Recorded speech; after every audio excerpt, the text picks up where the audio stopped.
ሰላም ከመይ ጽንሕ ክብራት ተከታተልቲ መደብና ነዚ ሰዓት ዝተዳለወ ዜና እንሆ በቀዳምነት አርእስተ ዜና ኣብ ኤርትራ ትሕቲ ቐልፂ ገስጋስ ከም ዝተረኣየ ተሓቢሩ ኣብ ኢትዮጵያ ኣብ ልዕሊ ዜጋታት ሃገር ዘስካሕክሕ ጨፍጫፍ ተኻይዱ ሳሞራ ዩኑስ ንጉጅለ ብልጽግና ዘለዎ ናእዳ ገሊጹ ጀርመን ኣባል ባይቶ ጸጥታ ንምዃን ሓሳብ ኣቕሪባ ተቐባልነት ከም ዘይረኸበ ተሓቢሩ ዝብሉን ካልኦት ዜናታትን ሒዝናልኩም መጺና ኣለና ንምክትታልኩም ብኽብሪ ንዕድም ኣብ ኤርትራ ኣብ ዞባ ማእከል ኣብ ዝሓለፉ 35 ዓመታት ናጽነት ግዙፍ ትሕቲ ቅርጻዊ መደባት ከም ዝተሰላሰለ ማዕከናት ዜና ውሽጢ ሃገር ካብ ኤርትራ ሓቢረን ብመሰረት እቲ ዝወፀ ጸብጻብ ኣብ መድያት ምህናፅ ጽርግያታት ማእከላት ጥዕና ቤት ትምህርትታትን ናይ ሕርሻ ፕሮጀክትታትን ርኡይ ገስጋስ ከም ዝተረኣየ ተገሊጹ ኣብ ኢትዮጵያ ኣብ ክልል ኦሮሞ ኣርሲ ኣብ ዝተባህለ ቦታ ኣብ ልዕሊ ንጹሃን ዜጋታት ሃገር ሃይማኖት ተኮር ጨፍጫፍ ተኻይዱ እዚ ንብዙሓት ዘስካሕክሐ ብለይቲ ዝተፈጸመ ተግባር ኣብ ልዕሊ ኣመንቲ ኦርቶዶክሳዊት ቤተክርስትያን ዝተኻየደ ምዃኑ ካብቲ ሃገር ዝወፁ ጸብጻባት ሓቢሮም እዚ ጨፍጫፍ እዚ ኣብ ኢትዮጵያ ስልጣን ሒዙ ዘሎ ጉጅለ ብልጽግና ናይ ምርጫ ድራማ ኣብ ዘካይደሉ ዘሎ እዋን ዝተኻየደ እዩ ጉጅለ ብልጽግና ኣብ ዝሓለፈ ግዜያት ከም ዝኣመሰለ መጥቃዕትታት ኣብ ዝፍጸመሉ እዋን ኣብ ክልል ኦሮሞ ንዝንቀሳቐስ ብሸኔ ዝፍለጥ ግንባር ሓርነት ኦሮሞ ተሓታት ክገብር እኳ ተጸንሐ ብዙሓት ወገናት ግን ጉጅለ ብልጽግና ባዕሉ ዘዋድዶም ናይ ህልቂት ድግስ ምዃኖም እዮም ክገልጹ ጸኒሖም ከም ኣካል ናይቲ ብትእዛዝ ጉጅለ ብልጽግና በብመዓልቱ ብሰበስልጣን ህዝባዊ ወያነ ሓርነት ትግራይ ነበር ዝካየዱ ጸለመታትን ጠቐነታትን ኣብ ልዕሊ ህዝባዊ ወያነ ሓርነት ትግራይ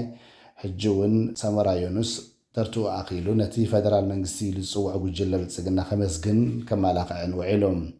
ንሱ ኣብ ዘረብኡ ፌደራል መንግስቲ ንዘርኣዮ ነብሰ ግትኣትን ልቦናን ዝምስገን ይድሕሪ ምባል ንሰበስልጣን ህዝባዊ ወያነ ሓርነት ትግራይ ከዓ ብምትኹታኽ ንኹናት ፍትወት ስልጣን ክኸስስ ተሰሚዑ እዚ ንባዕሉ ልዕሊ 18 ዓመታት ከም ላዕለዋይ ኣዛዚ ሰራዊት ኢትዮጵያ ኮይኑ ክሳብ ብህዝባዊ ማዕበል መሰረት ስልጣኑ ዝናወፅ ካብ ስልጣን ክወርድ ሓሲቡ ዘይፈልጥ ሳሞራ ሎሚ ነቶም ናይ ቀደም ብጾቱ ብፍትወት ስልጣን ክኸስስ ምውዓሉ ንብዙሓት ፈገግ ዘበለ ተርእዮ ኮይኑሎም ጀርመን ኣባል ባይቶ ጸጥታ ንምዃን ደገፍ ሲኢና ባይቶ ውድብ ሕቡራት ሃገራት ኣብ ዘቐኒያት ኣብ ዘካይዶ ዘሎ ኣኼባ ኣብ ዝቕጽል 2 ዓመታት ኣባላት ባይቶ ጸጥታ ውድብ ዝኾነ ሃገራት ኣብ ምምራጽ ኣብ ዘካይዶ ዘሎ መስርሕ ጀርመን ዝኣክል ድምፂ ብዘይምርካባ ኣቓልቦ ብዙሓት ስሒቡሎም ኣብቲ መስርሕ ኦስትርያን ፖርቱጋልን ናብቲ ባይቶ ዘእቱ ድምፂ ብምርካብ ክዕወታን ከለዋ ጀርመን ግን ብ104 ድምፂ ነቲ መምዘኒ ከም ዘየምፅአት ተፈሊጡ ጠንቂ ናይዚ ንጀርመን ኣጋጢሞ ዘሎ ፍሽለት ብብዙሓት ወገናት ዝተፈላለየ ትንተናታት ይወሃበሎም ሚኒስትር ጉዳያት ወፃኢ ጀርመን ብድሕሪ እቲ ምግላፅ ውፅኢት ምርጫ ንጋዜጠኛታት ኣብ ዝሃቦ መግለፂ ነቲ ጉዳይ ምስ መራሒ ሩስያ ቭላድሚር ፑቲን ብምትሓሓዝ ገሊፅዎ ንሱ ኣብ መግለፂኡ ኣብ መስርሕ እቲ ምርጫ ብሩስያ ኣንጻር ጀርመን ዝተኻየደ ጎስጓስ ከም ዝነበረ ሓቢሩ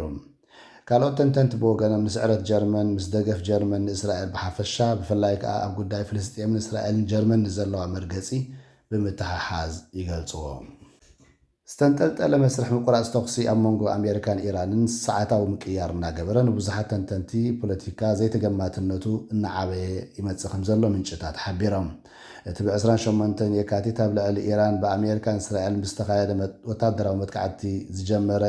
ናት ድሕሪ ጽዑቕ ሓድሕዳዊ ምጥቕቓዕ ብመንጎኝነት ፓኪስታን ኣብ መንጎ ኣሜሪካን ኢራን ተበፂሑ ዝተባሃለ ተኽሲ ደው ናይ ምባል ስምምዕ ብቐጻሊ ይጠሓስ እምበር ክልቲኦም ወገናት ግን ኣብ መስርሕ ዘተ ሰላም ክቕጽሉ ምዃኖም ይገልጹ ኣለዉ